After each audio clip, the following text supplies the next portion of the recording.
Professor Vex-Prime adjusted his 6 spectacles nervously, each pair focusing on a different aspect of his advanced xenobiology classroom.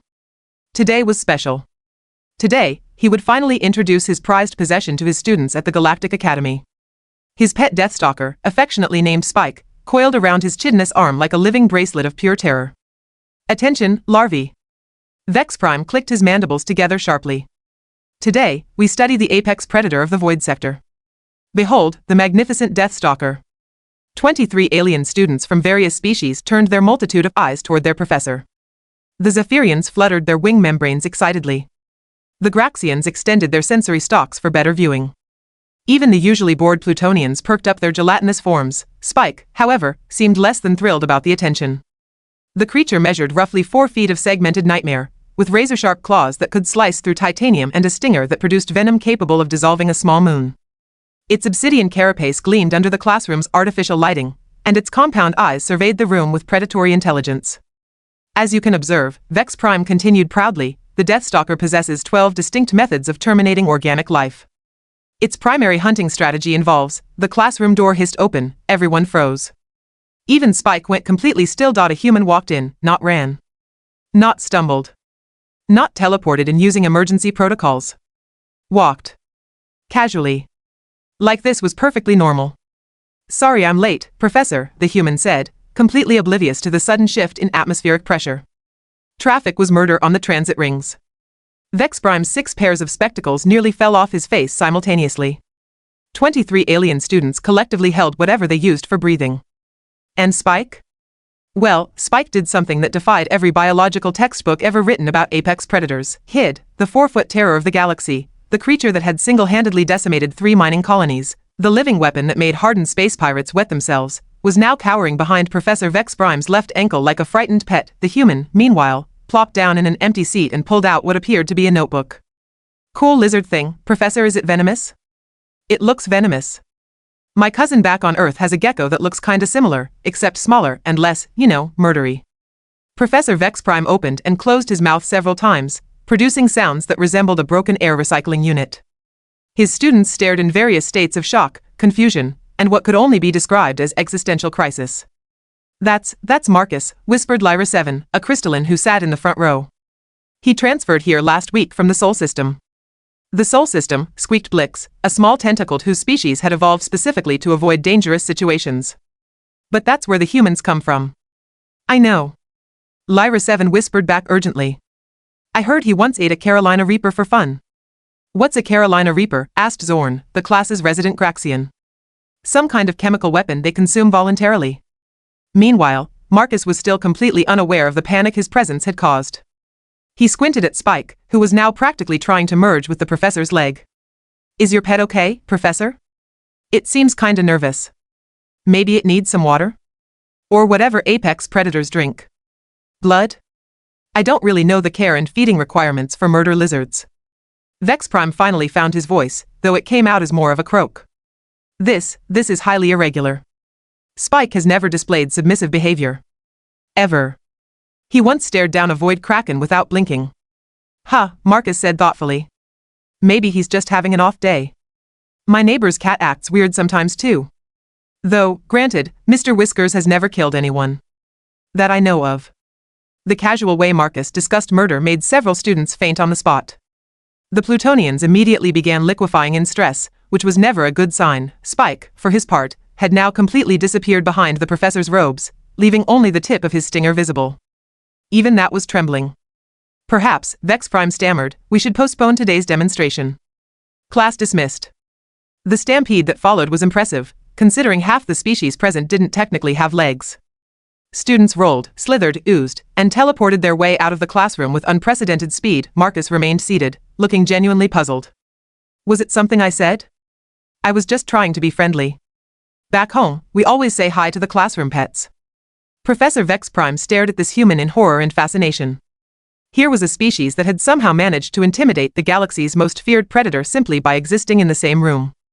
Marcus, he said carefully, exactly how dangerous are humans, on average? Marcus laughed, a sound that made Spike whimper audibly. Dangerous? Nah, we're pretty harmless. I mean, sure, we've got some quirks. We chase adrenaline for entertainment, eat things that technically qualify as poison, keep predators as pets, and occasionally wrestle with creatures that could easily kill us. But mostly we just want to be friends with everything. The professor's mandibles clicked involuntarily. Friends with everything? Oh yeah. Back on Earth, I had a pet snake named Cuddles, a tarantula called Fluffy, and my neighbor bred alligators for fun. Really sweet animals once you get to know them.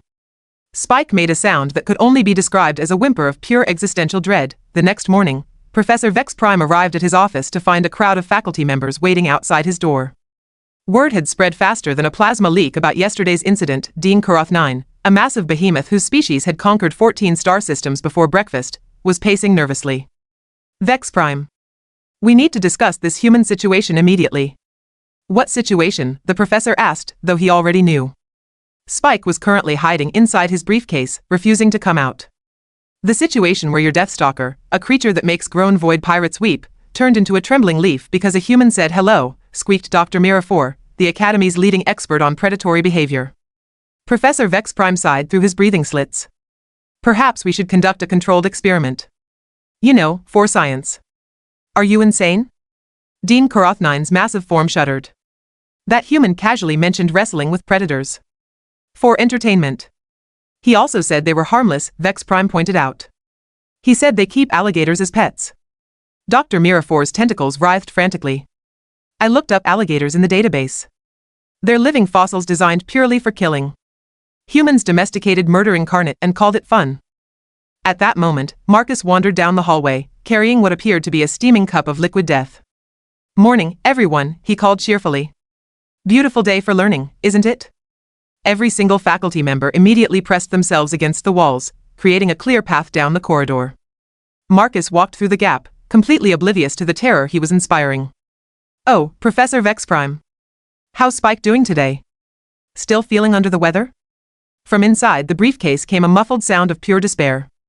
He's adjusting, Vex-Prime managed. Cool. I brought some pictures from home. Thought you might want to see Earth animals for comparison. Marcus pulled out a small tablet. This is my old pet, Rex. He's a German Shepherd. Super friendly. He showed the screen to the assembled faculty. The image displayed what was clearly a descendant of prehistoric wolves, all teeth and predatory instincts, wearing a colorful collar and apparently smiling. Dr. Mirafor fainted immediately. And this, Marcus continued enthusiastically, swiping to the next image, is my sister's cat, Princess. She's adorable. The new picture showed a small, fluffy creature with retractable claws, night vision eyes, and an expression of barely contained homicidal intent. Dean Karoth 9, who had personally led charges against enemy battleships, began hyperventilating. Oh. And here's a video of my nephew's birthday party. We hired an entertainer.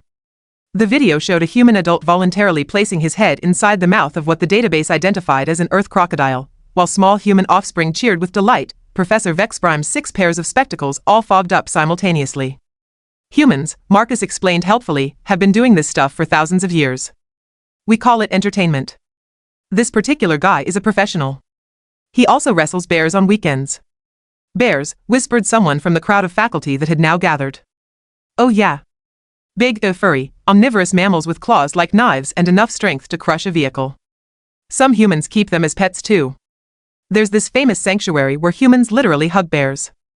It's super wholesome. The sound that emerged from Spike's briefcase could only be described as the death rattle of a creature losing its will to live. Marcus noticed the crowd staring at him. Is everything okay? You all look kinda pale. Well, paler than usual. Do aliens get sick? Should I call someone? We're fine. Vex-Prime squeaked. Perfectly fine. Nothing to worry about. Okay, cool.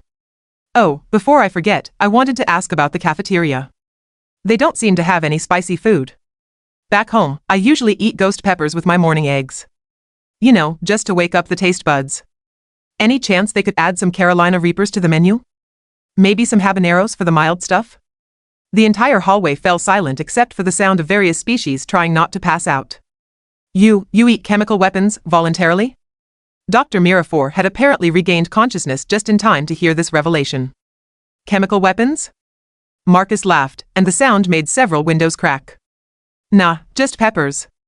Though I guess technically capsaicin is a neurotoxin. But it's only like, a little bit toxic. Humans developed a tolerance over a few thousand years. Now we put it on ice cream. A maintenance drone rolling past suddenly veered into a wall and exploded. Anyway, Marcus continued cheerfully, I should get to class.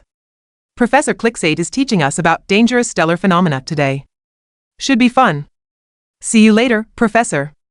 He walked away, humming what sounded like a battle hymn. The faculty stood in stunned silence for several minutes. Finally, Dean Karothnine spoke in a voice barely above a whisper. We need to contact the Galactic Council immediately. Why? Vex-Prime asked, though he suspected he knew.